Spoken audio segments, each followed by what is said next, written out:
প্রিয় ভিউয়ার্স, আসসালামু আলাইকুম। চলে আসলাম আমাদের তরিকুল ভাইয়ের খামারে। দেখেন, আমাদের এলাকায় কলা গাছ প্রচুর পরিমাণে গরুর খাওয়ানো হয়। গরু অনেক তৃপ্তি করে কলা গাছগুলো খায়। দেখেন কি ভালোবাসি খাচ্ছে। তো তরিকুল ভাই এবার কুরবানির ঈদের জন্য দুটো ষাঁড় পালন করতেছে। তো যে কারণে আমরা তার খামারে আসছি আমেরিকান ডেইরি লিমিটেডের 100% হলস্টিন ফ্রিজিয়ানের একটি বাছুর দেখানোর জন্য। তো বাছুরটি দেখেন,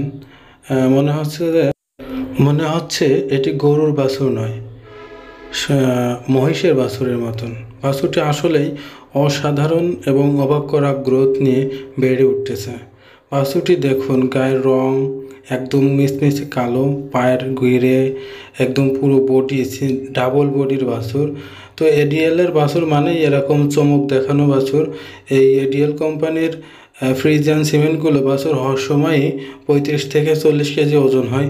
তার চাক্ষুষ প্রমাণ এই বাছুরটি সম্পর্কে গৃহস্থর কাছেই শুনুন, এর বয়স কতদিন এবং কেমন।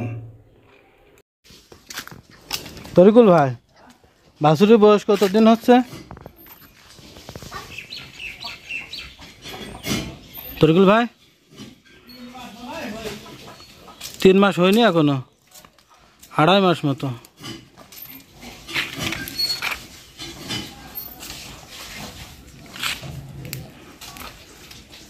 আপনার কাছে যাচ্ছে।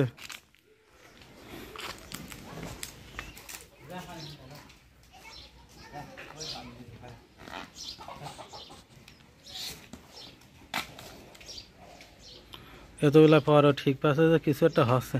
এই গা না ধোয়ানোর কারণে গরু এমা হাঁপাচ্ছে। প্রতিদিন গোসল করাবেন। আর গেল